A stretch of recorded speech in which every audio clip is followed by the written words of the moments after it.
ಅವರು ಭಾಳ ಕಾಸ್ಮೆಟಿಕ್ಕು ಮತ್ತೇನೋ ಕಾರ್ ಗಾಡಿನೋ ಏನೋ ತೊಗೊಳ್ಬೋದು ಅಷ್ಟೇ. ಅದರಿಂದ ಇನ್ನಷ್ಟು ಇಂಡಸ್ಟ್ರಿಗೆ ಹೆಲ್ಪ್ ಆಗೋದಿಲ್ಲ ಅಂತ ಅನ್ನೋದಿಲ್ಲ. ಬಟ್ ಅದು ಇಡೀ ಸಮುದಾಯಕ್ಕೆ ಒಟ್ಟಾಗಿ ಹೆಲ್ಪ್ ಆಗುವಂಥದ್ದಿಲ್ಲ ಮತ್ತು ಉದ್ಯೋಗ ಸೃಷ್ಟಿಗಂತೆ ಇದಕ್ಕೆ ಕಾರಣಂತೆ ಆಗುವುದೂ ಇಲ್ಲ ಅಂತೇಳಿ. ಉದ್ಯೋಗ ಸೃಷ್ಟಿ ಆಗುವ ಸಾಧ್ಯತೆ ಎಲ್ಲ ಕಡಿಮೆ ಇದ್ದಾವೆ.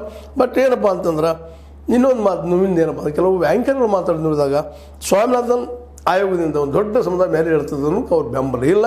ಹೀಗಾಗಿ ಸ್ವಾಮಿನಾಥನ್ ಆಯೋಗ ಈಗಾಗಲೇ 3ಕ್ಕೆ ಸೇರಿದ. ಮತ್ತು ಮೊದಲು ಗುಜರಾತ್ ಚೀಫ್ ಮಿನಿಸ್ಟರ್ ಇದ್ದಾಗ ಇದೇ ನಮ್ಮ ಮೋದಿಜಿಯವರು ಸ್ವಾಮಿನಾಥನ್ ಆಯೋಗ ಅಡಾಪ್ಟ್ ಮಾಡ್ತಂತ ಹೇಳಿದರು. ಇವತ್ತು ಅದ್ರ ಬಗ್ಗೆ ಮಾತುಕತೆ ಇಲ್ಲ.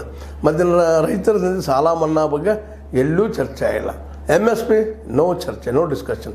ಅಂದರೆ ಇವೆಲ್ಲ ಹಿಂಗೆ ಮುಂದುವರಿಯುವಂಥದ್ದು.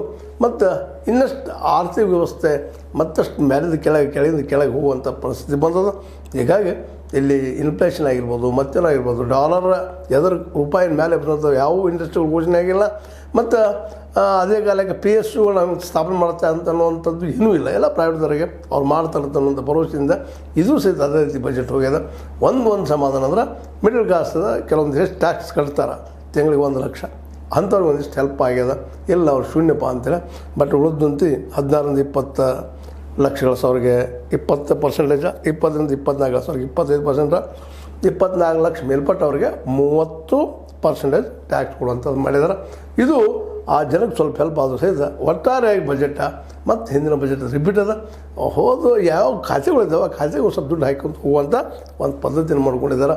ಆದರೆ ಒಂದು ಸಮಾಧಾನ ಏನಪ್ಪ ಅಂದ್ರೆ ಈ ಮಿಡಲ್ ಕ್ಲಾಸ್ ಅವ್ರಿಗೆ ಒಂದಿಷ್ಟು ಅನುಕೂಲ ಮಾಡಿ ಜೋರ್ದಾರಾಗಿ ಅದ್ರ ಪ್ರಚಾರ ಪಡಿತಾ ಇದ್ದಾರೆ ನಮ್ಮ ಮೋದಿ ಮತ್ತು ನಿರ್ಮಲಾ ಸೀತಾರಾಮನ್ ಅವ್ರ ಬಜೆಟ್ ಅಂತ ಹೇಳ್ಬೋದು.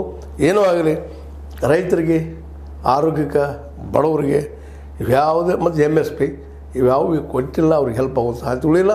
ಈಗ ಈ ಬಜೆಟ್ ಬಗ್ಗೆ ಏನು ದೊಡ್ಡ ನಿರೀಕ್ಷೆ ಇತ್ತು ಅದು ನಿರೀಕ್ಷೆ ಇವತ್ತು ಹುಸಿ ಆಗಿದೆ ಅಂಥೇಳಿ ಹೇಳ್ತಾ ಇದು ನಿಮಗೆ ಲೈಕ್ ಆಗಿರ್ಬೋದು. ಮತ್ತು ಇನ್ನಷ್ಟು ಡೆವಲಪ್ಮೆಂಟ್ ಮತ್ತೆ ಮಾತಾಡೋಣ ಅಂತೇಳಿ ಇದು ನಿಮ್ಗೆ ಲೈಕ್ ಆಗಿರ್ಬೋದು. ಲೈಕ್ ಮಾಡಿ, ಶೇರ್ ಮಾಡಿ, ಕಮೆಂಟ್ ಮಾಡಿ, ಜೊತೆ ಸಬ್ಸ್ಕ್ರೈಬ್ ನಿಲ್ಲಿಸ್ಕೋಬೇಡ್ರಿ. S16 ನ್ಯೂಸ್ ಇದು ಸತ್ಯದ ಕೈಗನ್ನಡಿ. ವಂದನೆಗಳು.